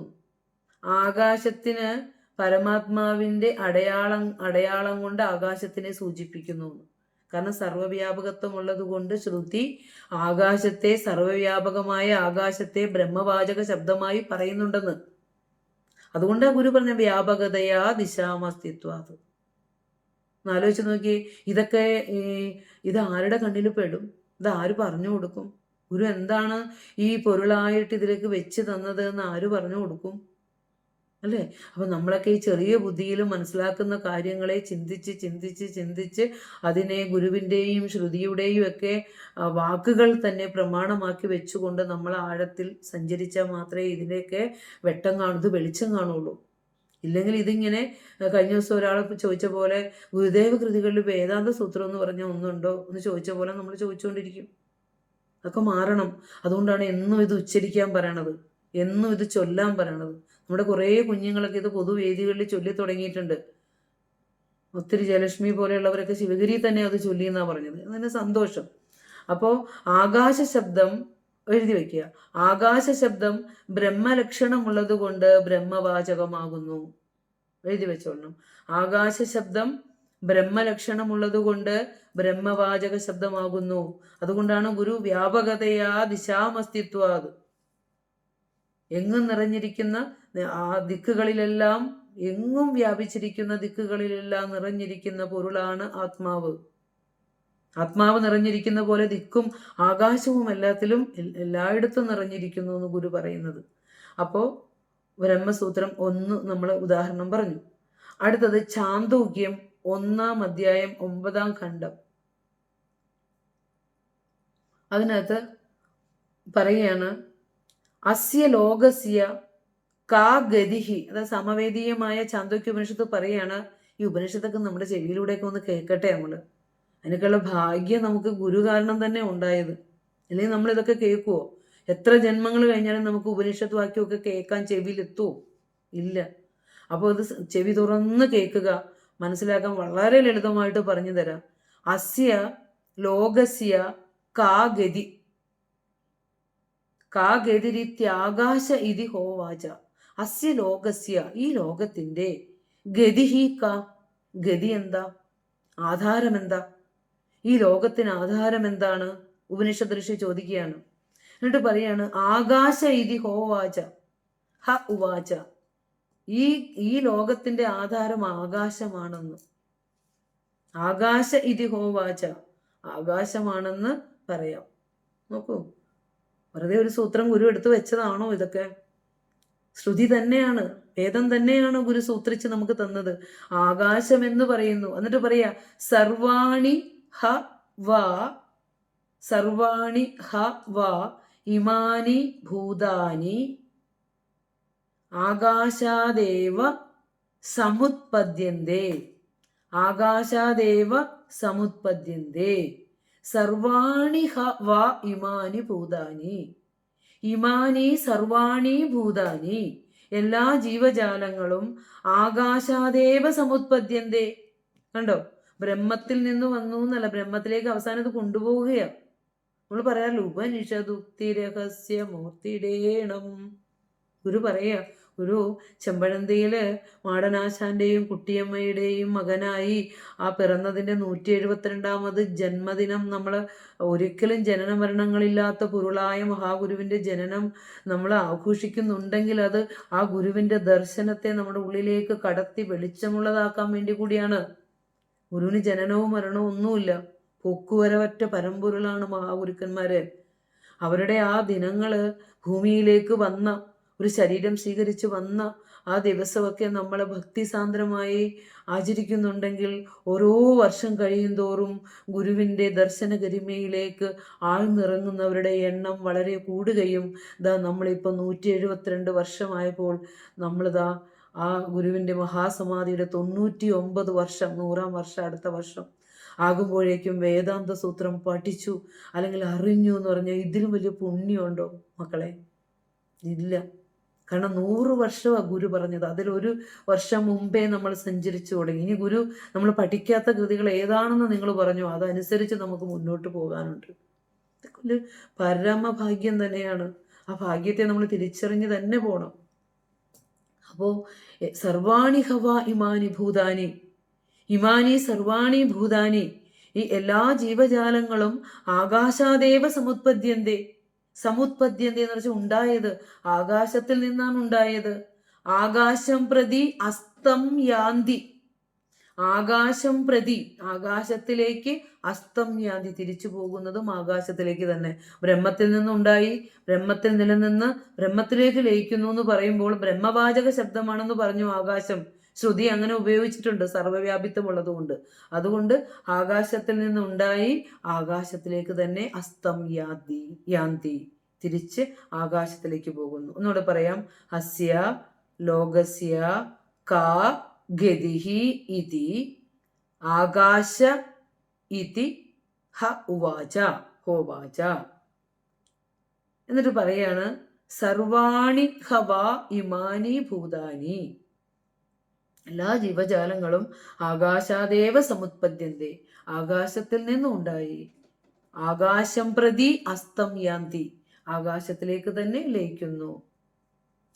ആകാശോഹി ഏവേഭ്യോ ജ്യായാൻ, ഏവേഭ്യഃ, ഈ കാണപ്പെടുന്ന പഞ്ചഭൂതങ്ങളിൽ വെച്ച് ആകാശമാണ് ജ്യായാൻ, ഏറ്റവും ശ്രേഷ്ഠമായിട്ടുള്ളത്. കണ്ടോ? നോക്കൂ, ഈ സൂത്രം നമ്മൾ ഉപനിഷത്ത് വെച്ച് ശ്രുതി വെച്ച് വ്യാഖ്യാനിക്കുമ്പോഴാണ് നമ്മൾക്ക് കണ്ണു നിറയണ. ഭഗവാൻ ഇത്രയും വലിയ രഹസ്യങ്ങളൊക്കെ ഈ സൂത്രത്തിൽ ഒളിപ്പിച്ചു വെച്ചിട്ട് ഞങ്ങളൊന്നും അറിഞ്ഞില്ലല്ലോ ഭഗവാനെ. ഇതൊക്കെ അനേകം ഉപനിഷത്തുക്കളുടെ സാരമാണ് ഗുരു ഒറ്റ സൂത്രത്തിൽ ഒരു ചിമിഴിനകത്ത് ഒതുക്കി നമുക്ക് തന്നത്. ആകാശോഹി ഏവേഭ്യോ ജായാൻ, ഏവേഭ്യ എന്ന് പറഞ്ഞ ഈ കാണപ്പെടുന്ന സകല വസ്തുക്കളെക്കാൾ ജ്യായാൻ, ശ്രേഷ്ഠമായിട്ടുള്ളത് ആകാശമാണെന്ന്. അതുകൊണ്ട് ഗുരുവിടെ വ്യാപകതയാ ദിശാമസ്തിത്വം എന്ന് പറഞ്ഞത്. ആകാശപരായണം, ആകാശോഹി ഏവേഭ്യോ ജ്യായാൻ, ജ്യായാൻ ആകാശപരായണം. അവസാനം ഇത് പറഞ്ഞു നിർത്തുന്ന അങ്ങനെയാ, ആകാശപരായണം, ആകാശം തന്നെ പരമമായ ആശ്രയം. ഇങ്ങനെ ഈ ശ്രുതി ഇങ്ങനെ കടന്ന് പോയിട്ട് നമുക്ക് എല്ലാം ഒന്നും പറയാൻ നമുക്ക് സമയമില്ലല്ലോ. പിന്നീട് പറഞ്ഞിട്ടുള്ള വാക്കുകൾ വെച്ച് നോക്കുമ്പോൾ പറയുകയാണ്, പരമാത്മാവിനെ സൂചിപ്പിക്കുന്നു ആകാശം എന്ന് ഗ്രഹിക്കണം എന്ന അർത്ഥത്തിൽ പറഞ്ഞ് അവിടെ ഋഷി അവസാനിപ്പിക്കണത്. ഈ ഉപനിഷത്ത് ഋഷിയായ ശ്രീനാരായണ ഗുരുദേവനും ഇത് പറയാനാണ് ഈ സൂത്രം നമ്മളോട് പറഞ്ഞു തന്നിരിക്കുന്നത്. അപ്പോൾ പറഞ്ഞത്, പിന്നീട് ബ്രഹ്മത്തിന്റെ ലക്ഷണങ്ങൾ പറഞ്ഞതെല്ലാം ഉപനിഷത്തിൽ കൂട്ടി ചേർത്ത് നമ്മൾ പഠിക്കുമ്പോൾ അത് പരമാത്മാവിനെ സൂചിപ്പിക്കുന്നു എന്ന് ഗ്രഹിക്കണമെന്ന് അതിൻ്റെ കൺക്ലൂഷനായിട്ട് പറയുന്നുണ്ട്. അപ്പൊ ആകാശം ബ്രഹ്മവാചക ശബ്ദം, നമ്മുടെ ഹോമമന്ത്രത്തിൽ അഗ്നിയെ ബ്രഹ്മവാചക ശബ്ദമായി പറഞ്ഞു. സ്വയം പ്രകാശമുള്ളത് കൊണ്ടും മറ്റെല്ലാത്തിനെയും പ്രകാശിപ്പിക്കുന്നത് കൊണ്ടും ഒക്കെ അങ്ങനെയുള്ള ബ്രഹ്മത്തിന്റെ ലക്ഷണമായിട്ട് അല്ലെങ്കിൽ ബ്രഹ്മത്തോട് ചേർത്ത് വെച്ചുകൊണ്ട് അഗ്നിയെ പറഞ്ഞ പോലെ തന്നെ ഇവിടെ പറയുകയാണ്, വ്യാപകതയാ ദിശാം അസ്തിത്വാ എന്ന സൂത്രം കൊണ്ട് നമ്മളെ ഇത് പഠിപ്പിക്കുകയാണ്. കാരണം ഓർക്കണം, പഞ്ചഭൂതങ്ങളെ കുറിച്ചാണ് പറയണത്. എല്ലാവരുടെ ഉള്ളിൽ സംശയം വരും, ടീച്ചറെ പഞ്ചഭൂതങ്ങൾ ജഡമല്ലേ, പിന്നെ അതെങ്ങനെയാണ് ബ്രഹ്മത്തിന്റെ അസ്തിത്വത്തോട് കൂട്ടി വെച്ച് പറഞ്ഞു തരുന്നത് എന്ന് പറയുമ്പോൾ നമ്മൾ മനസ്സിലാക്കേണ്ടത്, സർവവ്യാപകത്വം സാധാരണ മനുഷ്യരായ നമ്മളെയൊക്കെ മനസ്സിലാക്കിപ്പിക്കുന്നതിന് വേണ്ടിയിട്ടാണ് ഉപനിഷത്ത് ഋഷിമാര് ഈ പ്രപഞ്ചത്തിലുള്ള വസ്തുക്കളെ തന്നെ ചേർത്ത് വെച്ചുകൊണ്ട് നമ്മളൊക്കെ ഉദാഹരണമായി തന്നുകൊണ്ട് നമ്മളെ പഠിപ്പിക്കുന്നത്. പഞ്ചഭൂതങ്ങളിൽ ആകാശം ജഡവസ്തുവാണ്. ജഡവസ്തുക്കളിൽ നിന്ന് ഉൽപ്പത്തി ഉണ്ടാകുകയില്ല. ഒരു പ്രപഞ്ചോത്പത്തിയും ജഡവസ്തുക്കളിൽ നിന്നും ഉണ്ടാവില്ല. ആകാശത്തിൽ നിന്ന്, പഞ്ചഭൂതാത്മകമായ ആകാശത്തിൽ നിന്നും ഒരു ഉത്പത്തിയും ഉണ്ടാവില്ല. അതിന് സംശയമില്ല. ചേതനമായ ബ്രഹ്മത്തിൽ നിന്ന് മാത്രമേ ഉത്പത്തി ഉണ്ടാവുകയുള്ളൂ. എങ്കിലും സർവവ്യാപിത്വം ഉള്ളതുകൊണ്ട് ഖം ബ്രഹ്മ, ഖം ഖം കാ ഖ എന്നുള്ള രണ്ടാമത്തെ കായാണ് സംസ്കൃതത്തിൽ പറയുമ്പോൾ. അല്ലെങ്കിൽ നമ്മൾ സുഖം എന്ന് എഴുതണ ഖ. ഖം ബ്രഹ്മ, കണ്ടോ, ആകാശം ബ്രഹ്മ, ആകാശം ബ്രഹ്മ എന്ന് ആകാശം എന്ന പേര് ബ്രഹ്മത്തിന് പല സ്ഥലത്തും നിർദ്ദേശിച്ച് കാണുന്നുണ്ട് വേദങ്ങളിൽ, ഉപനിഷത്തുക്കളിൽ. ഖം ബ്രഹ്മ എന്ന ആ ഒരു സൂത്രം അല്ലെ, അതുപോലെയുള്ള പദങ്ങൾ ആകാശത്തിന് സർവവ്യാപത്വം ഉള്ളതുകൊണ്ട് ഖം ബ്രഹ്മ എന്ന രീതിയിലുള്ള പദങ്ങൾ, പ്രയോഗങ്ങൾ ഉപനിഷത്തിൽ പലയിടത്തും നിർദ്ദേശിച്ച് കാണുന്നുണ്ട്.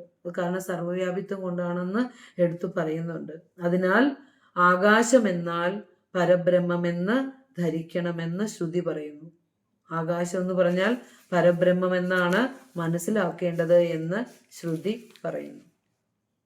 അപ്പൊ നമുക്ക് ഇവിടെ ദേശപരം ദൃശ്യോഹോ സമാനകാലീനത്വാദ് എന്നുള്ള സൂത്രം നമ്മൾ പഠിച്ചില്ലേ? അത് എന്തിന്റെ വ്യാപകത്വമാണ് പറഞ്ഞത്? ദൃശ്യങ്ങളുടെ സമാനകാലീനത്വം പറഞ്ഞപ്പോൾ എന്തിന്റെ വ്യാപകത്വമാണ് പറഞ്ഞത്? വ്യാപകതയാ ദിശാമസ്തിത്വാദ് എന്നുള്ളത് കൊണ്ട് എന്തിന്റെ വ്യാപകത്വയാണ് പറഞ്ഞത്? അപ്പൊ ദൃശ്യോഹോ സമാനകാലീനത്വം എന്ന് പറഞ്ഞാലോ കാലപരമായ വ്യാപകത്വം. കാലപരമായ വ്യാപകത്വം, അതായത് കാണുന്നവനോട് കൂടി മാത്രമേ കാഴ്ചയിരിക്കുകയുള്ളൂ. അപ്പോൾ ഏത് കാലത്താണോ കാണുന്നവനുള്ളത് ആ കാണുന്നവനോട് കൂടെയാണ് കാഴ്ചയുള്ളത്. അത് കാലപരമായ വ്യാപകത്വം. സുഖൈകത്വാദ് എന്നുള്ളത് കൊണ്ട് സുഖം വ്യാപകമാണ്. സുഖം ഏത് അനുഭവം ആർക്കുണ്ടായോ അത് ആത്മാവിൽ അനുഭവപ്പെടുന്ന അനുഭവമാണ്, ആത്മാവിന്റെ സ്വരൂപമാണ്. സുഖം ആത്മാവിന്റെ അനുഭവമാണ്. അപ്പൊ ദുഃഖം ഉണ്ടാവില്ലേ എന്ന് ചോദിച്ചാൽ, ഇവിടെ കഴിഞ്ഞ ദിവസം എന്നോട് ആരോ ചോദിച്ചു, ടീച്ചറെ അപ്പൊ ദുഃഖം ഉണ്ടാവൂലേ? സുഖത്തേക്കാവുള്ള ദുഃഖമല്ലേ ഇവിടെ അനുഭവിക്കുന്നത്? സുഖം എങ്ങും നിറഞ്ഞിരിക്കുന്നു എന്ന് പറയുമ്പോൾ ഞങ്ങൾക്കെങ്ങും ഒരു സുഖം കിട്ടുന്നില്ല, ഞങ്ങൾക്ക് ആകെ ദുഃഖമുള്ളൂ, ജനിച്ച കാലം മുതൽ ദുഃഖം അനുഭവിച്ചിട്ടുള്ളൂ നമ്മൾ പറയും. ആരായി സുഖത്തെ ദുഃഖമാക്കി മാറ്റിയത്? അനുഭവം എന്ന് പറഞ്ഞാൽ ആത്മാവിന്റെ സ്വരൂപമാണ്. ആ അനുഭവത്തെ ദുഃഖമാക്കി വെച്ചത് മനസ്സാണ്. മനസ്സിൽ ജന്മാന്തരങ്ങളായി കൊണ്ടുവന്ന വാസനകളാണ്. ആ വാസനയ്ക്ക് അനുയോജ്യമായി നമ്മൾ സഞ്ചരിച്ചപ്പോഴാണ് നമുക്ക് ദുഃഖം ഉണ്ടായത്. അപ്പോൾ ആത്മാവിൽ സമർപ്പിതമായി, സർവ്വതും സമർപ്പിതമായി, ഈശ്വരനിൽ സമർപ്പിതമായി ജീവിക്കാൻ എന്ന് തുടങ്ങുന്നോ അപ്പോ ഞാൻ എന്നുള്ളത് ഉണ്ടാവില്ല. ആ ഞാൻ എപ്പോ ഇല്ലാതെയാകുന്നോ അന്ന് അങ്ങനെയുള്ള വ്യക്തികൾ ഇരിക്കുന്നിടത്ത് ശാന്തതയും സമാധാനവും സ്വസ്ഥതയും ഉണ്ടാവും. കലഹങ്ങൾ ഉണ്ടാവില്ല. ഞാൻ പോണം, ഞാൻ എൻ്റെ എന്നുള്ളത് എവിടെയൊക്കെ മതിക്കുന്നുണ്ടോ അവിടെയൊക്കെ ലോകത്ത് കലഹമാണ്. നമ്മളൊന്നും ഒരു തരി പോലും വിട്ടുവീഴ്ചയ്ക്ക് തയ്യാറാവുന്നില്ല ഈ ലോകത്ത്. അത്രയ്ക്ക് മനുഷ്യനിലേക്ക് അഹന്ത കൂടിക്കൂടി വരികയാണ്. അപ്പോൾ അതാണ് നമ്മളെ ദുഃഖത്തിലാഴ്ത്തുന്നത്. സുഖത്തിന് ഒരേ സ്വഭാവമേ ഉള്ളൂ, അത് ആത്മാവിന്റെ സുഖമാണ്.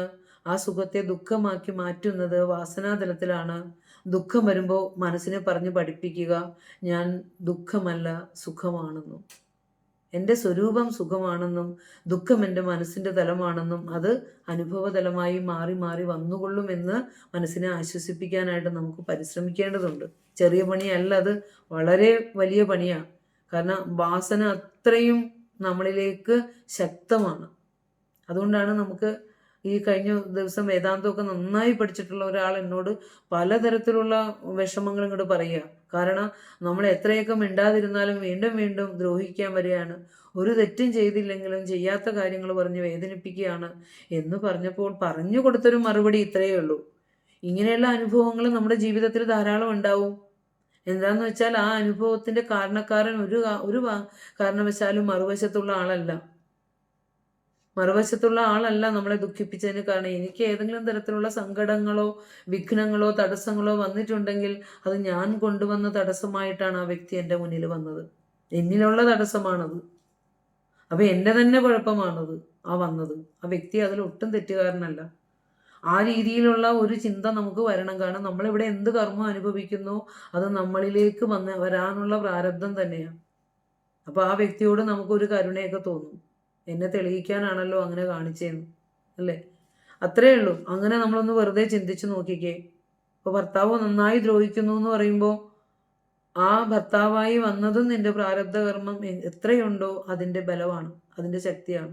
ഇനി ഭർത്താവിൽ നിന്ന് സുഖം അനുഭവിക്കുന്നുണ്ടോ, ശാന്തി അനുഭവിക്കുന്നുണ്ടോ, അതും നീ തേടിയ ആ സുഖം, നീ കൊണ്ടുവന്ന സുഖം തന്നെയാണ്. അതിൽ ആരും അസൂയപ്പെട്ടിട്ടോ അല്ലെങ്കിൽ ദുഃഖിച്ചിട്ടോ കാര്യമില്ല.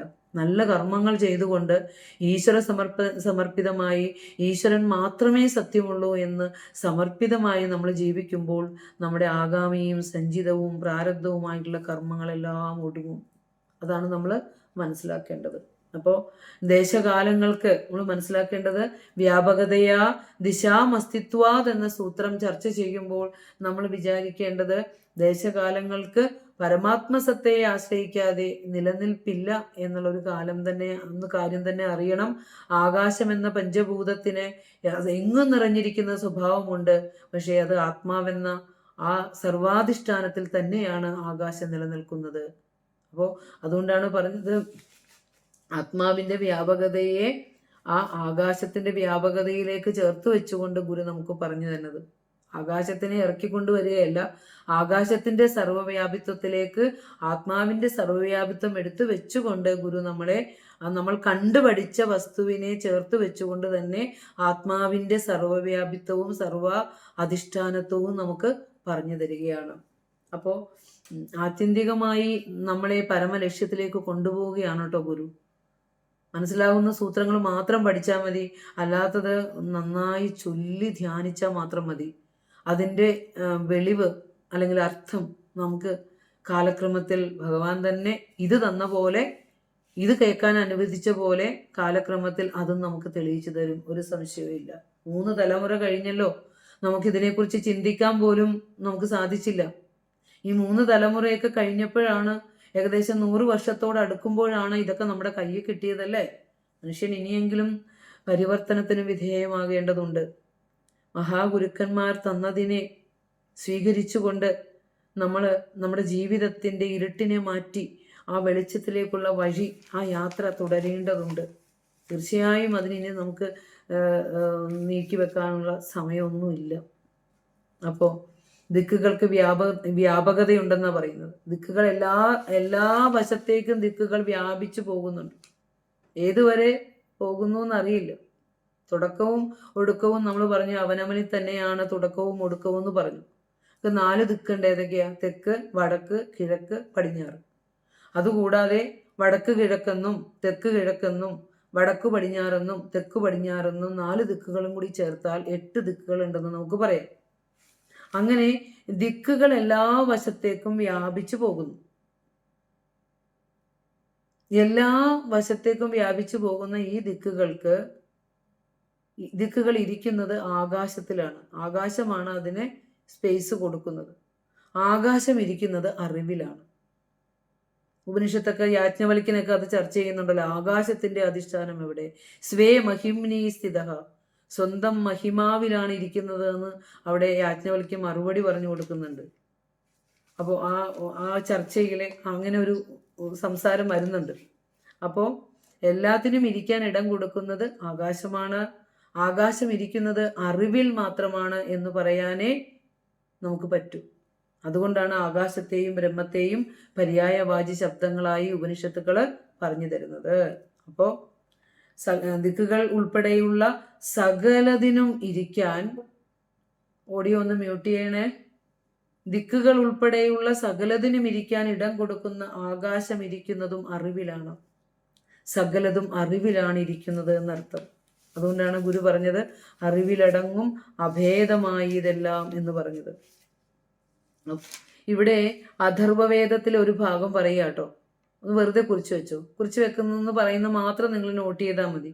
ഭൂമിയെയും അന്തരീക്ഷത്തെയും ദിക്കുകളെയും എല്ലാ ലോകത്തെയും താങ്ങി നിർത്തിയിരിക്കുന്ന സത്യത്തെപ്പറ്റി അഥർവവേദം പറയുന്നുണ്ട്. ഏതിനെയൊക്കെ? ഭൂമിയെ, അന്തരീക്ഷത്തെ, ദിക്കുകളെ അതുപോലെ തന്നെ എല്ലാ ലോകത്തെയും താങ്ങി നിർത്തുന്ന ആ ഒരു സത്യത്തെപ്പറ്റി അഥർവവേദം പറയുന്നുണ്ട്. അത് എന്താണെന്ന് നോക്കിക്കേ. സൂത്രമൊന്നും പറയുന്നില്ല, മന്ത്രമൊന്നും പറയുന്നില്ല, നിങ്ങൾക്ക് എഴുതാൻ ബുദ്ധിമുട്ടാണ്. അതിൻ്റെ ആശയം ഞാൻ പറഞ്ഞുതരാം. അതായത് എല്ലാ ഭൂമി, അന്തരീക്ഷം, അതുപോലെ തന്നെ ദിക്ക്, അതുപോലെ തന്നെ എല്ലാത്തിനെയും താങ്ങി നിർത്തുന്ന സത്യം എന്താണെന്ന് അഥർവവേദം എങ്ങനെയാ പറയണമെന്ന് നോക്കാം. ഈ ആധാരം സ്വർഗത്തെയും ഭൂമിയെയും താങ്ങി നിർത്തുന്നു. ആ ആധാരം ഏതാണെന്ന് പറയുന്നത് കേൾക്കുമ്പോൾ നമ്മൾ ഞെട്ടും, ഭഗവാനെ എന്താ ഗുരു പറഞ്ഞു വെച്ചേക്കണേന്ന്.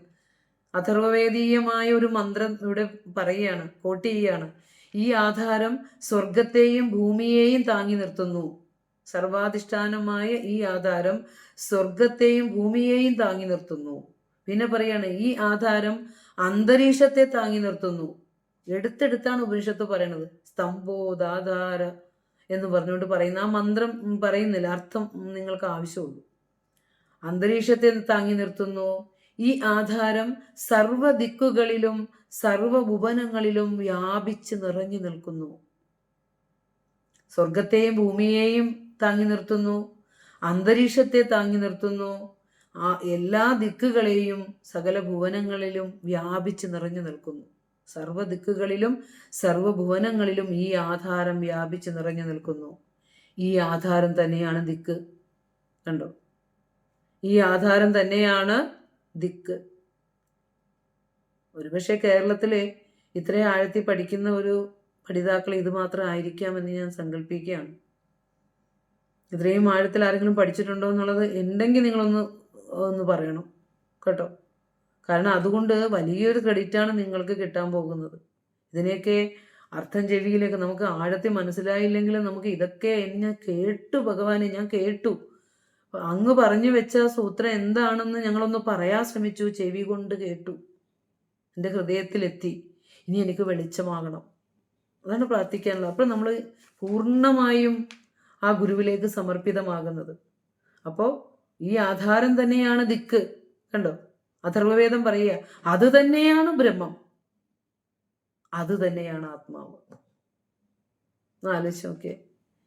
ഈ ആധാരം സ്വർഗത്തെയും ഭൂമിയെയും താങ്ങി നിർത്തുന്നു. ഈ ആധാരം അന്തരീക്ഷത്തെ താങ്ങി നിർത്തുന്നു. ഈ ആധാരം സർവ ദിക്കുകളിലും സകല ഭുവനങ്ങളിലും നിറഞ്ഞ് വ്യാപിച്ചു നിൽക്കുന്നു. ഈ ആധാരം തന്നെയാണ് ദിക്ക്, അത് തന്നെയാണ് ബ്രഹ്മം, അത് തന്നെയാണ് ആത്മാവ്. എന്നാലോചിച്ച് നോക്കിക്കേ. ഗുരു പറഞ്ഞു വെച്ച സൂത്രം എത്ര വേദങ്ങളിലൂടെ ഉപനിഷത്തുക്കളുടെയൊക്കെ ആശയമാണ് അങ്ങ് എടുത്തു വെച്ച് ഭഗവാനെ ആ ചുരുങ്ങിയ 2 വാക്കുകളുള്ള സൂത്രം കൊണ്ട് തന്നത് ഭഗവാൻ. 3 വാക്കുകളുള്ള സൂത്രം.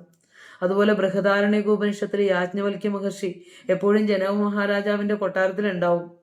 പണ്ഡിതന്മാരുടെ കൂടെ ചർച്ചകളും സംവാദങ്ങളിലൊക്കെ ഏർപ്പെട്ടുകൊണ്ടിരിക്കും. അങ്ങനെ ഒരു സംവാദ സമയത്ത് ശാകല്യൻ എന്ന് പറയുന്ന ശിഷ്യന് ആത്മാവിനെ സംബന്ധിച്ച് ഏറ്റവും ദുർഗ്രഹമായ ഒരു ഉപദേശം നൽകുന്നുണ്ട് യാജ്ഞവൽക്യ മഹർഷി ശാകല്യന് ജനകരാജാവിൻ്റെ കൊട്ടാരത്തിൽ വെച്ചിട്ട്. ജനക മഹർഷി ആധ്യാത്മികമായി പരമ ഋഷിത്വമുള്ള ആ ഒരു രാജർഷിയാണ് ജനക മഹാരാജാവ്. യാജ്ഞവൽക്യനെ പോലെയുള്ള ഋഷിമാരുടെ സമ്പർക്കമാണ് എപ്പോഴും ഉള്ളത്. അപ്പോൾ ശാകല്യനോട് ആത്മാവിനെ സംബന്ധിച്ച ഉപദേശം യാജ്ഞവൽക്യം കൊടുക്കുക. അവിടെ പറയുന്നുണ്ട്, എല്ലാ ദിക്കുകളും വ്യാപിച്ചു പോകുന്നത് ഹൃദയത്തിൽ നിന്നാണെന്ന് കാണുകയും ഹൃദയത്തെ ആത്മാവായി കാണുകയും ചെയ്യുന്ന തരത്തിലാണ് ഉപദേശം കൊടുക്കുന്നതെന്ന് പറയുന്നു. അതായത് എല്ലാ ദിക്കുകളും വ്യാപിച്ചു പോകുന്നത് ഹൃദയത്തിൽ നിന്നാണെന്നും ഹൃദയത്തെ ആത്മാവായി കാണുകയും ചെയ്യണം എന്ന തരത്തിൽ ആ ഉപദേശം നൽകുന്നു. എന്നിട്ട് പറയുകയാണ്, ഈ ഹൃദയം ആത്മാവല്ലാതെ മറ്റൊന്നുമില്ല, അത് അവരവരിൽ നിന്ന് വേറല്ല, അവരവർ തന്നെയാണ്. അപ്പോൾ ഈശ്വരനെ തേടി നടക്കുന്ന നമ്മൾ എത്ര പൂർണ്ണ സ്വരൂപരാണെന്നും എത്ര ചൈതന്യ സ്വരൂപരാണെന്നും അറിയിക്കുകയാണ് ഗുരു ചെയ്യണത്. നീ തേടി നടക്കുന്ന വസ്തു നിന്നിലുണ്ട്, ഒരിടത്ത് സമർപ്പിക്കാൻ പോണ്ട. സമർപ്പിക്കുന്നത് വീണ്ടും വീണ്ടും തെരുതെര വീണ് വണങ്ങി ഓതിടേണം, ഓതിയാൽ മതി. അതവിടെ തെളിഞ്ഞു വന്നോളും എന്നാണ് ഗുരു നമുക്ക് പറഞ്ഞു തരണത്. അപ്പോൾ എന്താ പറയുക, തത്വപരമായി പറഞ്ഞാൽ ഈ സൂത്രം നമ്മെ കൊണ്ട് എത്തിക്കുന്ന സത്യം എന്താണെന്ന് വെച്ചാൽ, എങ്ങും വ്യാപിച്ചിരിക്കുന്ന ദിക്കുകളിലെല്ലാം നിറഞ്ഞിരിക്കുന്ന പൊരുളാണ് ആത്മാവ്. ആ ആത്മാവിനെ തേടേണ്ടത് അവനവനിൽ തന്നെയാണ് എന്ന് വലിയ അറിവ്. വ്യാപകതയാ ദിശാമസ്തിത്വ സൂത്രത്തിൻ്റെ അവസാന ഭാഗത്തേക്ക് കടക്കുകയാണ് നമ്മൾ. ഇന്നിത് തീരുവാണ് ഈ സൂത്രം. വ്യാപകതയാ ദിശാമസ്തിത്വാത് എന്ന സൂത്രത്തിൽ അതൊന്ന് കുറിച്ചു വെക്കണം കേട്ടോ. ദിഗാത്മകമായ, വെറുതെ ഒന്ന് കുറിച്ചു. ഈ സൂത്രത്തിൽ ദിഗാത്മകമായ വ്യാപകതയെ, ഇത് ഇത്ര അറിഞ്ഞിരുന്നാലും മതി നമുക്ക്. അതായത് ദിക്ക് സംബന്ധമായ, ആകാശ സംബന്ധമായ വ്യാപകതയെ, ദിഗാത്മകമായ വ്യാപകതയെ ആത്മാവിലേക്ക് ചുരുക്കിക്കൊണ്ടുവരികയല്ല ചെയ്തത്. ദിക്കിൻ്റെ വ്യാപകത അതിനെ ചെറുതാക്കിയിട്ട് അത് ആത്മാവിലേക്ക് എടുത്ത് വെക്കുകയല്ല ഗുരു ചെയ്തതെന്ന്. ദിഗാത്മകമായ വ്യാപകതയെ ആത്മാവിലേക്ക് ചുരുക്കിക്കൊണ്ടുവരികയല്ല ചെയ്തത്, മറിച്ച് ആത്മാവിൻ്റെ, എഴുതാൻ പറ്റുന്നുണ്ടോ? ദിഗാത്മകമായ വ്യാപകതയെ ആത്മാവിലേക്ക് ചുരുക്കിക്കൊണ്ടുവരികയല്ല ചെയ്തത്, മറിച്ച് ആത്മാവിൻ്റെ സർവവ്യാപിത്വത്തെ ദിഗാത്മകമായ വ്യാപകതയിൽ ദർശിക്കുകയാണ് ചെയ്തത്. നോക്കിക്കേ, അതിൻ്റെ അർത്ഥം മനസ്സിലായോ? മുനിഗുരു തന്ന ഏറ്റവും നല്ല സെൻറ്റൻസ് അത്. എപ്പോഴും ഓരോ വാക്കുകൾ പഠിക്കുമ്പോഴും മുനിഗുരു നമുക്ക് തന്ന ആ ഒരു വഴി വെട്ടി തെളിച്ചു തന്നില്ലേ? ആ ഒരു വഴി, ആ പാദങ്ങളിൽ എന്നും എന്നും നമസ്കരിക്കാറുണ്ട്. മനസ്സുകൊണ്ട് തുറക്കുമ്പോൾ, മനസ്സുകൊണ്ട് ആ മുഖവും ആ ഭൗതിക ദേഹവും പാദങ്ങളും അതോടൊപ്പം ആ ചൈതന്യവും ഒക്കെ ഇങ്ങനെ മനസ്സിലൂടെ മറയുന്നു. നമുക്ക് അങ്ങനെ ഒന്ന് തന്നതുകൊണ്ടല്ലേ നമുക്ക് ഇതിലേക്ക് സഞ്ചരിക്കാൻ സാധിക്കുന്നത്. അതാണ് പറയാം. ദിഗാത്മകമായ വ്യാപകതയെ ആത്മാവിൽ,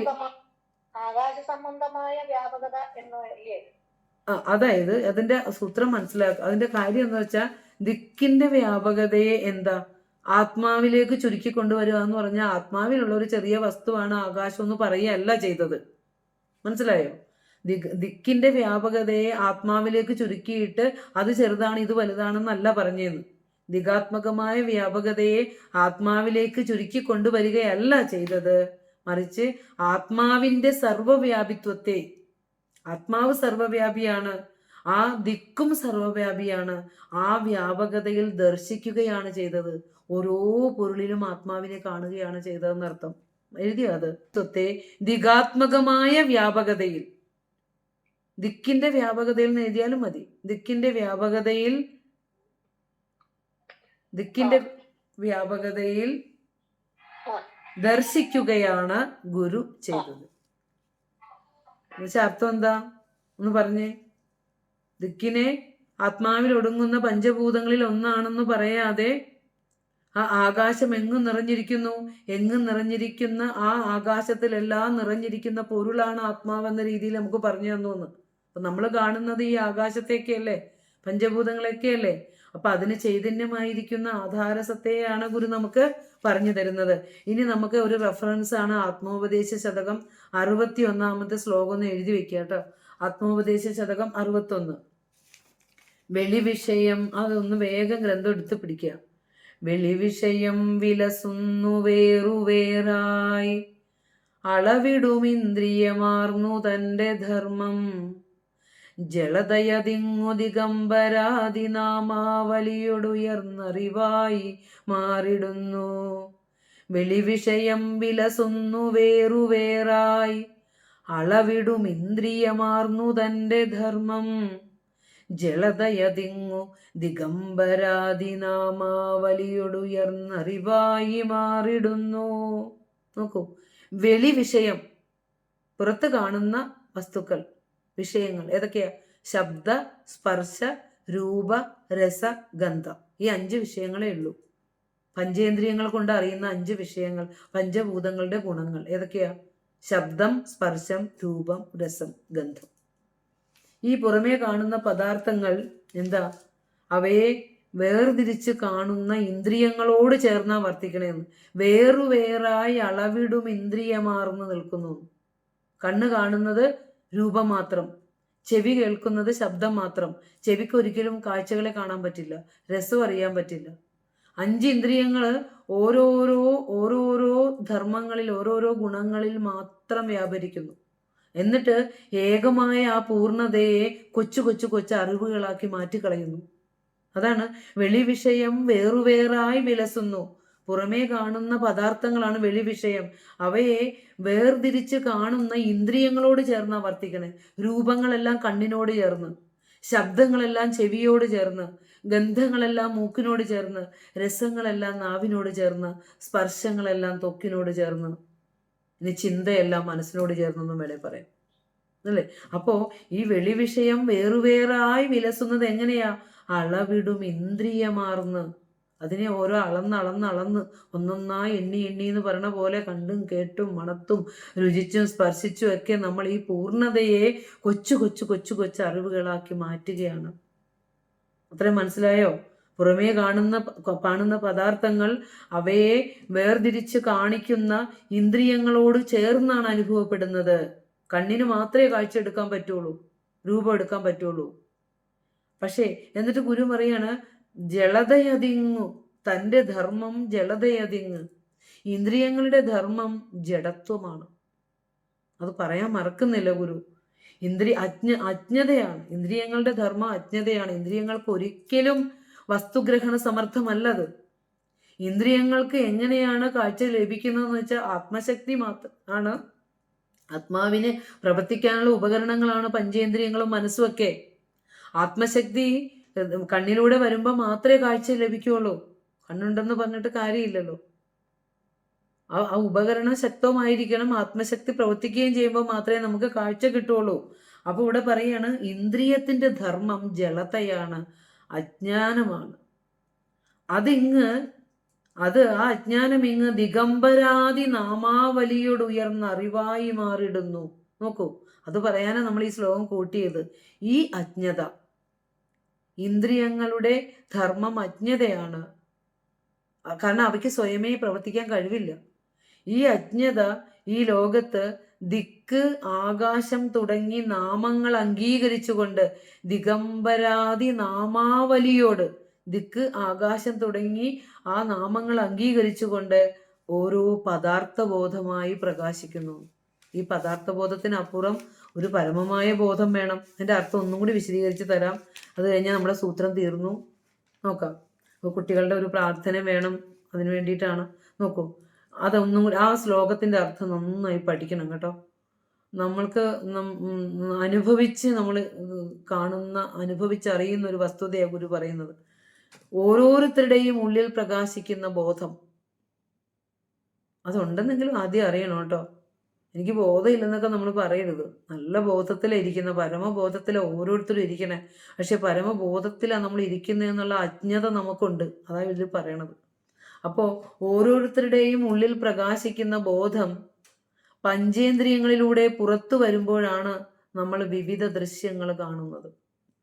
വിവിധ ദൃശ്യങ്ങൾ കാണുന്നത് ബോധം 5 ഇന്ദ്രിയങ്ങളിലൂടെയും പുറത്തു വരുമ്പോൾ അതാതിൻ്റെ ഗുണങ്ങൾക്കനുസരിച്ചുള്ള കാഴ്ചകൾ കാണും. കേൾക്കും, കാണും, മണക്കും, രുചിക്കും, സ്പർശിക്കും.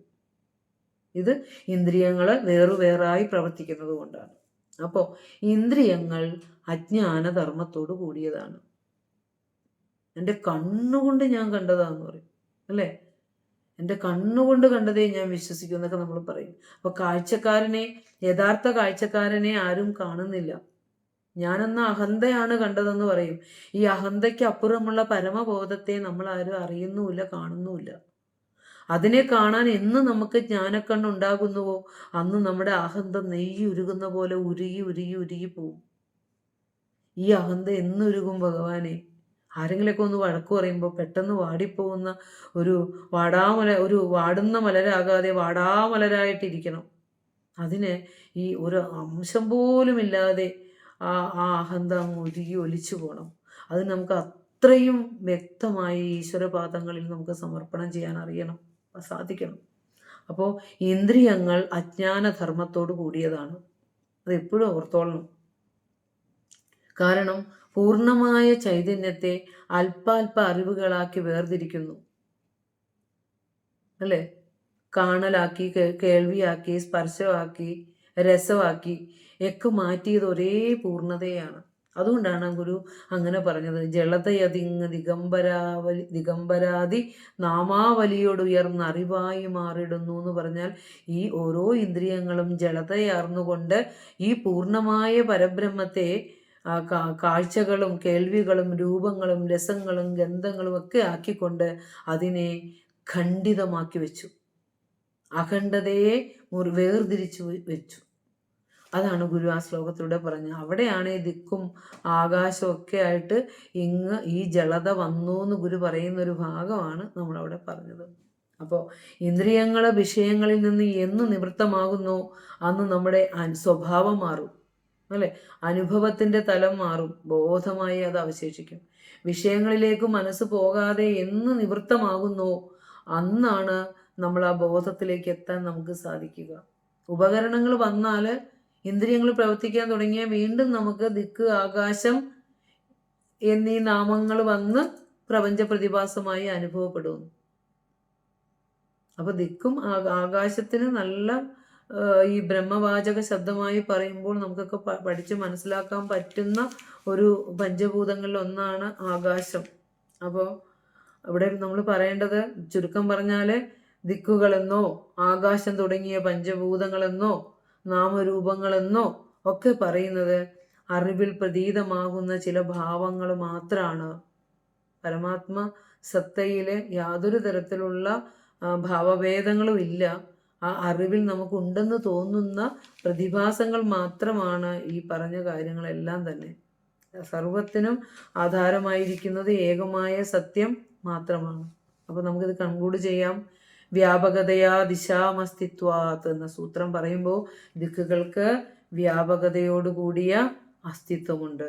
എങ്ങും നിറഞ്ഞിരിക്കുന്ന ദിക്കുകളിലെല്ലാം ദിക്കുകളിലെല്ലാം നിറഞ്ഞിരിക്കുന്ന പൊരുളാണ് ആത്മാവ്.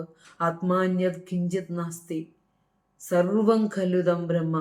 എല്ലായിടത്തും നിറഞ്ഞിരിക്കുന്ന ആ ആത്മാവിനെ വീണ്ടും വീണ്ടും വണങ്ങിക്കൊണ്ട് ആ വേദാന്ത സൂത്രം തന്ന പരമ ഋഷിയുടെ പാതാരവിന്ദങ്ങളിൽ ശതകോടി പ്രണാമങ്ങൾ അർപ്പിച്ചുകൊണ്ട് ഈ ശ്രോതാക്കളായിരിക്കുന്ന ഓരോരുത്തർക്കും പാദ നമസ്കാരം ചെയ്തുകൊണ്ട് ഈ വാക്കുകൾ മഹാഗുരുവിലേക്ക് സമർപ്പിക്കുന്നു. ഓം പൂർണ്ണമദ പൂർണ്ണമിദം പൂർണ്ണാത് പൂർണ്ണമുദച്യതേ പൂർണ്ണസ്യ പൂർണ്ണമാദായ പൂർണ്ണമേവാവശിഷ്യതേ. ഓം ശാന്തി ശാന്തി ശാന്തി.